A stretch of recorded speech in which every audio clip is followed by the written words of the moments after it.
Hello students, हम पढ़ रहे हैं parts of speech. Parts of speech के 5 पार्ट हम पढ़ चुके हैं। छठवां है कंजंक्शन। पिछली वीडियो में मैं आपको एडवर्ब, वर्ब और एडवर्ब समझाया था। इसके बाद छठवां है आपका कंजंक्शन। कंजंक्शन मीन्स होता है संयोजक शब्द।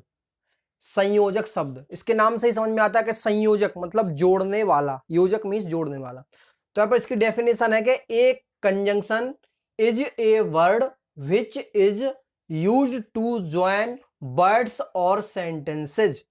फिर से सुनिएगा, a conjunction is a word which is used to join words और सेंटेंसेज।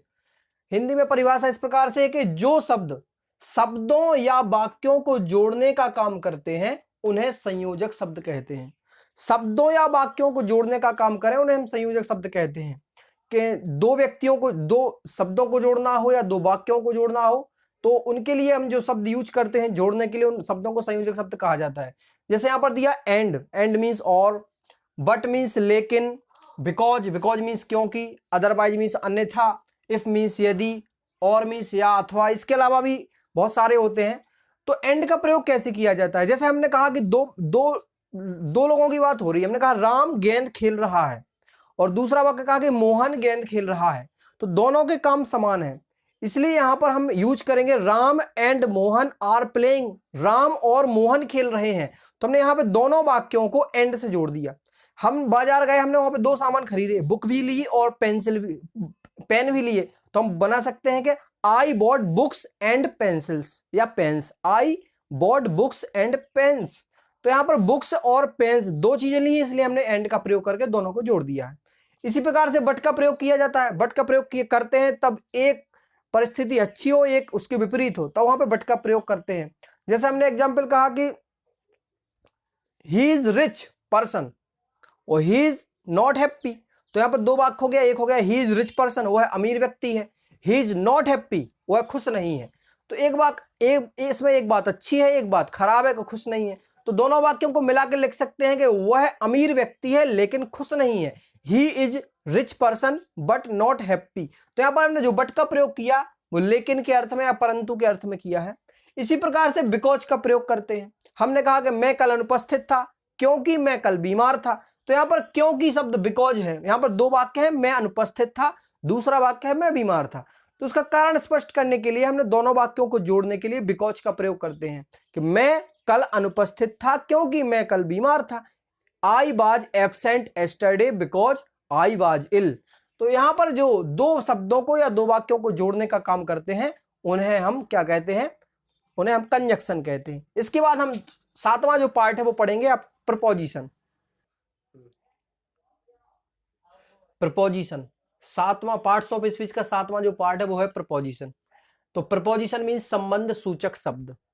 संबंध सूचक शब्द, इसकी डेफिनेशन इस प्रकार से कि a preposition is a word which shows the relation noun and pronoun with each other. फिर से सुनिए, a preposition is a word which shows the relation noun and pronoun with each other. Hindi में परिभाषा है कि ऐसे शब्द जो संज्ञा का संज्ञा से, संज्ञा का सर्वनाम से या सर्वनाम का सर्वनाम से संबंध व्यक्त करते हैं उन्हें संबंध सूचक शब्द कहते हैं। ऐसे शब्द जो संज्ञा का संज्ञा से, संज्ञा का सर्वनाम से और सर्वनाम का सर्वनाम से संबंध बताते हैं आपस में, उन्हें हम संबंध सूचक शब्द कहते हैं। जैसे दो चीजें हैं, हमने कहा मान लिया मैं कुर्सी पर बैठा हूं। तो यहां पर जो मैं शब्द बोला वो एक सर्वनाम है और कुर्सी एक वस्तु है, वो एक संज्ञा है। तो मैं और कुर्सी का संबंध क्या है? दोनों का संबंध है कि मैं कुर्सी पर बैठा हूं, यानी मैं जो हूं वो कुर्सी के ऊपर बैठा हूं। तो यहां पर जो पर शब्द है वो आपका प्रपोजिशन है। अगर इसका अंग्रेजी में बोला जाए तो कहेंगे I am sitting on the chair. तो यहां पर जो ऑन का शब्द का हमने यूज किया है ऑन, वो आपका प्रपोजिशन है। राम नदी में तैर रहा है। राम एक संज्ञा है, नदी, नदी भी एक संज्ञा है। तो दोनों का आपस में क्या संबंध है? राम का और नदी का आपस में संबंध ये है कि राम नदी में तैर रहा है, यानी कि राम नदी में तैर रहा है। नदी के अंदर पानी में तैर रहा है। तो यहाँ पर जो मैं शब्द हमने हिंदी में यूज किया वो प्रपोजिशन है। अगर इसकी अंग्रेजी बनाई जाए तो बोलेंगे Ram is swimming in the river. तो यहाँ पर जो इन शब्द हमने यूज किया वो राम का और रिवर का संबंध व्यक्त करता है। तो यहाँ पर इन माने में, ऑन माने पर, इनटू माने में। इनटू शिक्षक ने कमरे में प्रवेश किया या मैंने कमरे में प्रवेश किया। आई entered into the room.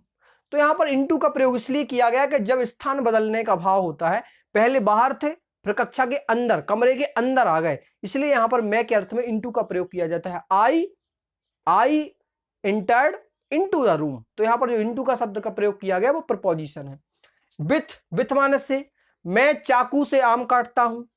I cut mangoes with knife. तो यहां पर जो विथ का शब्द का यूज किया चाकू से के अर्थ में हमने विथ का यूज किया। दूसरा है ऑफ। ऑफ का प्रयोग ये भी प्रपोजिशन है, ईटीसी। तो in, on, into, to, with, of, from, for, since, ऐसे कई सारे एग्जाम्पल हो सकते हैं। तो आपको समझ में आ गया होगा कि प्रपोजिशन क्या है। प्रपोजिशन संबंध व्यक्त बताने वाला शब्द है, संबंध बताने वाला शब्द है प्रपोजिशन। तो प्रपोजिशन जो शब्द संज्ञा का संज्ञा से, संज्ञा का सर्वनाम से या सर्वनाम का सर्वनाम से संबंध व्यक्त करते हैं उन्हें हम प्रपोजिशन कहते हैं। ठीक है, इज दैट क्लियर?